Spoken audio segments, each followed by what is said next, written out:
Hello.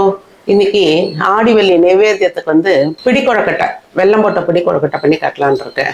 சாதாரணமாக நம்ம கொழக்கட்டையும் பண்ணி ஆடிவெள்ளியில் மாவெல்லாம் ப்ரிப்பேர் பண்ணி அது உள்ள பூரணெல்லாம் வச்சு கொழக்கட்டையும் பண்ணுவோம். அப்படி பண்ண முடியாதவா இந்த மாதிரி பிடி கொழக்கட்டை பண்ணலாம். இது ஈஸியாக பிகினர்ஸ் கூட பண்ணலாம். இது எப்படி பண்ணுறதுன்னு சொல்கிறேன் பாருங்க. இல்லை, சாப்பாட்டு அரிசி தொடச்சி வச்சுருக்கேன். இந்த மெஷர்மெண்ட் கப் உங்களுக்கு எவ்வளோ வேணுமோ அதை எடுத்துக்கோங்க. இந்த கப்பால் தலை தட்டி ஒன்று எடுத்துன்னு இருக்கேன். இதே கப்பில் 1.5 வெல்லம், தேங்காய் துருவல், பல்லா வதக்கி அதில் போட்டாலும் நல்லா இருக்கும். வயசானவன் சாப்பிட முடியாது, அதனால துருவி போட்டிருக்கேன். கொஞ்சம் நெய், ஏலக்காய் பொடி, ஜலம், அவ்வளோதான் இதுக்கு தேவையான சாமான்கள். ஃபர்ஸ்ட்டு இந்த அரிசியை வெறும் வாணலியில் வறுத்துக்கணும். அதாவது ரொம்ப பொரியக்கூடாது, சிவப்பாகக்கூடாது, கொஞ்சம் வெள்ளையாக மாறும் பாருங்க. அந்த ஸ்டேஜில் இதை எடுத்துடலாம். இப்போ பார்த்தீங்களா, இந்த அளவுக்கு வறுத்து எடுத்துடலாம். அப்போதான் சீக்கிரமும் வேகும், மணமாகவும் இருக்கும் அந்த கொழக்கட்டை. எடுத்துடுறேங்க. இப்போ இது ஆறின உடனே மிக்சியில் போட்டு நைஸ் ரவையாக உடைச்சுட்டு வர போகிறேன். அப்போ தான் நம்ம சாப்பிடும்போது மென்னையை பிடிக்காமல் இருக்கும், ஈஸியாக தொண்டையில் இறங்கும். ரொம்ப மாவாக அரைச்சிட்டோம்னா ஈஷிக்கும், தொண்டையில் முழுங்க முடியாது, கஷ்டப்படுவா வயசானவாள்லாம். இப்போ இது ஆடுறதுக்குள்ளேயும் இந்த வெள்ளை ஜலத்தை வடிகட்டி வச்சுப்போம். ஒரு அரிசிக்கு 2.5 ஜலம். வெல்லம் போடும்போது இன்னும் வேற நீத்துக்கும் இல்லையா, அதனால 2.5 விட போறேன் நான். நன்னா அப்பதான் வேகும் உங்களுக்கு. பழைய அரிசி நாங்கள் வச்சுட்டு இருக்கிறது வேற, அதனாலேயே கொஞ்சம் நன்னா. இந்த வெள்ளத்தை அதில் போட்டு விடுறேன்.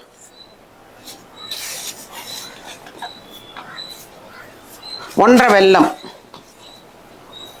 இது கரையட்டும், அது உடைச்சுன்னு வந்தப்புறம் காட்டுறேன் உங்களுக்கு. இப்போ பாருங்க, நைஸ் ரவையாக இருக்கும், கொஞ்சம் மாவுமா கலந்துருக்கும். சளிக்கெல்லாம் வேண்டாம், இது சரியா இருக்கும். இப்போ இந்த ஜலம் பாருங்க, நல்லா கரைஞ்சுருத்து, வெல்லம் கொதிக்க ஆரம்பிச்சுடுத்து. இது வடிகட்டி விடுறேன். இது வடிச்சாச்சு, இதுலேயே விட்டுருவோம். இப்போ இதில் ஏலக்காய் பொடி நல்லா 1 ஸ்பூன் போடலாம், வாசனையாக இருக்கும். இந்த தேங்காய் துருவல் ஒரு 2 டேபிள் ஸ்பூன், அப்புறம் நெய் 2 ஸ்பூன் விட்டுக்கோங்க. இப்போது இந்த ஜலம் நல்லா கொதிக்கிறத அடுப்பை சிம்மில் வச்சுட்டு இந்த மாவை அதில் கொட்டி கலரலாம். இன்னைக்கு நான் மட்டா பண்ணுறேன், பட் நிறைய பிரசாதத்துக்கு நிறையெல்லாம் பண்ணுவோம். சிலர் வேண்டிட்டு 51, 108 அந்த மாதிரிலாம் பண்ணுறா பாருங்க.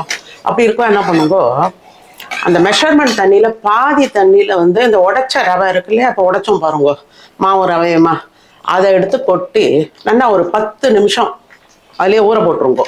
அதுக்கப்புறம் மீதி குறை தண்ணி இருக்கு இல்லையா, மீதி 1.5 தண்ணி இருக்கு பாருங்க, அதை விட்டு வெள்ளத்தை போட்டு அது கரைஞ்ச அப்புறம் வடிகட்டிட்டு இப்போ இந்த ஊற வச்சுருந்தோம் பாருங்க. நான் திருவாதிரக்கிளியே அப்படிதான் பண்ணுங்கன்னு சொல்லியிருப்பேன் உங்களுக்கு. அந்த மாதிரி ஊற வச்சதை எடுத்து போட்டோம்னா இன்னும் கூட சட்டுன்னு ஆயிடும். நிறைய பண்றவா அந்த மாதிரி பண்ணுவோம். இது ரொம்ப கம்மி குவான்டிட்டின்றதால நான் அப்படி பண்றேன். இதுல கட்டியெல்லாம் வராது, இது பாருங்க, கட்டியெல்லாம் ஒன்றும் இல்லை. அப்படியே இருந்தாலும் இந்த கரண்டியால இப்படி பண்ணலாம், சரியா போயிடும் பிகினர்ஸ்லாம். இப்போ பாருங்க, இது இன்னும் கொஞ்சம் வத்தணும் ஜலம், ஏன்னா கையில பிடிக்க வரணும் இல்லையா, அதனால அடுப்பை சிம்மில் வச்சுட்டு மூடி போட்டு வச்சுருவோம். இன்னும் நல்லா குமுற வெந்துடும்.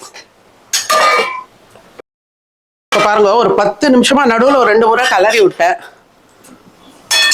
இந்த பிடிக்கிற அளவுக்கு வந்திருக்கு பார்த்தீங்களா. இப்போ இதை எடுத்துருவோம், ஸ்டவ்வை ஆஃப் பண்ணிடுறேன். எண்ணெய் சுட்டு இதை ஆற வச்சுருவோம். நான் இதை ஃபேன் காற்றுக்கு அடியில் வச்சுருவோம். இப்போது இதை நல்லா ஆறி எடுத்து பாருங்க, சுட்டு நெய்யை கையில் தடவிண்டு உருட்டி வைக்க வேண்டியது தான். நல்லா சேர்த்து பிசைஞ்சுட்டு எல்லாத்தையும். நாங்கள் இன்னைக்கு ஸ்டீமரில் தான் வேக விட போகிறோம். நீங்கள் இட்லி குக்கர்லேயும் வேக விட்டுக்கலாம், அந்த பிரீத்தில் வச்சு. இப்போ பாருங்க, இப்படி பண்ணிவிட்டு இப்படி பிடிக்கிறோம் பாருங்க, இதான் பிடி கொழக்கட்டைன்னு பேர். இப்படி நல்லா இப்படி பிடிக்கணும். இது உள்ளே வைக்கிறேன்.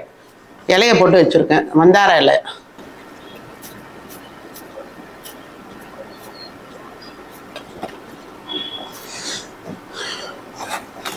இப்போ பாருங்க, இதில் நல்லா ஜலம் கொதிச்ச உடனே நான் 2 ட்ரிப்பாக தான் வைக்க போகிறேன். இதில் மொத்தம் ஒரு 12 கொழக்கட்டை வந்திருக்கு. இதை வச்சுட்டு மீடியம் ஃப்ளேமில் வச்சு ஒரு 10 நிமிஷம் வேக விடலாம். வெந்ததுக்கு அப்புறம் கட்டுறேன் பாருங்க. பாருங்க, கரெக்டாக 10 நிமிஷம் ஆகிடுது. இப்போ இதை எடுத்துருவோம், நல்லா வெந்திருக்கு.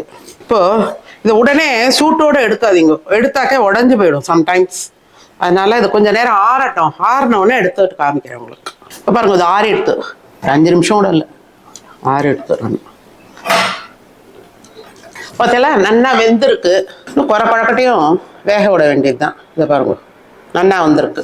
எல்லாரும் இந்த பிடிக்கொழுக்கட்டையை ட்ரை பண்ணி பாருங்க. எப்படி வந்ததுன்னு கமெண்ட்ல போடுங்க. உங்களுக்கு என்னோட வீடியோஸ்லாம் பிடிச்சிருந்தா லைக் பண்ணுங்க, எல்லாருக்கும் ஷேர் பண்ணுங்க, சப்ஸ்கிரைப் பண்ணாதவெல்லாம் சப்ஸ்கிரைப் பண்ணுங்க. தேங்க்யூ.